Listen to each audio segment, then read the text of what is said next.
ಅಧಿಕಾರ ಬಿಟ್ಕೊಡ್ಬೇಕು ಅಂತ. ಹೌದ್ರಿ, ಅಲ್ಲರಿ ನಿಮಗೆ ಈ ಶಿವಕುಮಾರ್ದು 136 ಜನ ಬರ್ಬೇಕಾದ್ರೆ ಅವ್ರ ಕಾಂಟ್ರಿಬ್ಯೂಷನ್ ಇಲ್ವೇನ್ರಿ? ಅವ್ನ ಕಮಿಟ್ಮೆಂಟ್ ಇಲ್ವಾ? ಅವ್ನದ್ದು ಎಕ್ಸ್ಪೆಂಡಿಚರ್ ಆಗಿಲ್ವ ಎಲ್ಲದಕ್ಕೂ? ಹಾಗಾಗಿ it's a fact. D K Shivakumar ಅವರು ಸಿಎಂ ಆಗಬೇಕು ಅಂತೀರಿ ಸರ್? ಹಾಂ, ಡಿ ಕೆ ಶಿವಕುಮಾರ್ ಅವರು ಸಿಎಂ ಆಗಬೇಕು. ಹೌದ್ರಿ, ಅದು ಈಗೆಲ್ಲ ಎಲೆಕ್ಷನ್ ಸಂದರ್ಭದಲ್ಲಿ ಆಗಿರುವಂಥದ್ದು ಇವೆಲ್ಲನೂ ಕೂಡ. ಹಾಗಾಗಿ ಶಿವಕುಮಾರ್ ಮುಖ್ಯಮಂತ್ರಿ ಆಗೋದನ್ನ ಯಾರು ತಪ್ಪಿಸ್ಲಿಕ್ಕೆ ಆಗಲ್ಲ.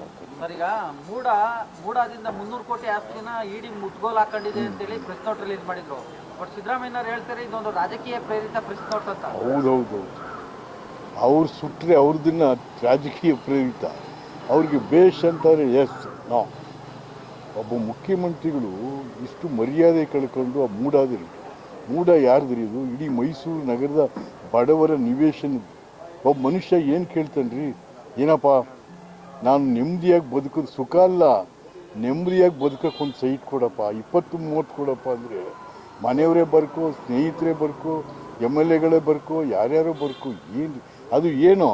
ಅಯ್ಯೋ, ವಿಜಯನಗರ ಸಾಮ್ರಾಜ್ಯದಲ್ಲಿ ಚಿನ್ನ, ಬೆಳ್ಳಿ, ವಜ್ರ, ವೈಡೂರ್ಯ ಬೀದಿಲಿ ಮಾರ್ತಾಯಿದ್ರಂತೆ.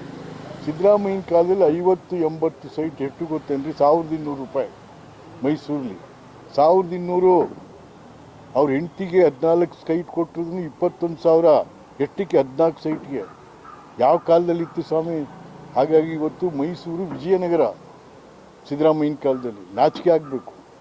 If you like this video, ಬೇಗ ಲೈಕ್ ಮಾಡಿ, ಕಾಮೆಂಟ್ ಮಾಡಿ, ಶೇರ್ ಮಾಡಿ ಹಾಗೂ ಯೋಯೋ ಟಿವಿ ಕನ್ನಡವನ್ನು ಸಬ್ಸ್ಕ್ರೈಬ್ ಮಾಡಿ.